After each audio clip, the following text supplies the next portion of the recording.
ഞായറാഴ്ച എടുത്ത വീഡിയോ ആണ് കേട്ടോ. അപ്പോൾ കാലത്ത് തന്നെ ഇറച്ചി മേടിച്ചിട്ട് വന്നു കേട്ടോ. അപ്പോൾ കപ്പ ഇറച്ചിയിലിട്ട് പുഴുങ്ങാന്ന് വെച്ച് വേഗം ഞാൻ കപ്പ നന്നാക്കി ഇറച്ചിയിലിട്ട് പുഴുങ്ങാൻ വെച്ച് അടുപ്പത്ത് വെച്ചു കേട്ടോ. അപ്പോൾ തന്നെ സമയം 8 മണിയായി കഴിഞ്ഞു കേട്ടോ. അപ്പം ഞാൻ നേരെ വൈകുമല്ലോ. അപ്പം ഞാൻ ഇതെല്ലാം അടുപ്പത്ത് വെച്ചിട്ട് അവരെ ഏൽപ്പിച്ച് ഞാൻ ജോലിക്ക് പോയിട്ടാ.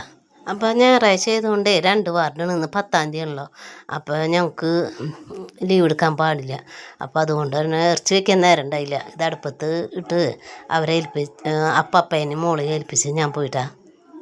എന്നിട്ട് വീട്ടിൽ നിന്ന് വേഗം ഇറങ്ങി. ഞാൻ കുറച്ച് ദൂരം നടക്കണമല്ലോ, അങ്ങനെ പോണതൊന്നും ഞാൻ ഷൂട്ട് ചെയ്തില്ല കേട്ടോ. പിന്നെ ഞങ്ങൾ വീടുകളിൽ കയറി പ്ലാസ്റ്റിക് മേടിച്ച് സെഗ്രിഗേഷനൊക്കെ ചെയ്യണ ഭാഗമായിട്ടത്.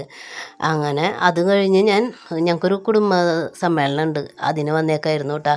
ജോലി കഴിഞ്ഞ് നേരിട്ട് ഈ കുടുംബ സമ്മേളനത്തിനാണ് വന്നത്. പിന്നെ കുടുംബ സമ്മേളനക്കും കൂടി ചായക്കും കുടിച്ച് പ്രാർത്ഥനയ്ക്കും കഴിഞ്ഞ് ഞാൻ തിരിച്ച് വീട്ടിൽ വന്ന് കുളിച്ച് ഡ്രസ്സും മാറി. പിന്നെ കുർബാന കണ്ടില്ല കേട്ടോ. അപ്പോൾ കുർബാന കാണാൻ പോയി. അപ്പോൾ എല്ലാവരും സബ്സ്ക്രൈബ് ചെയ്യുക.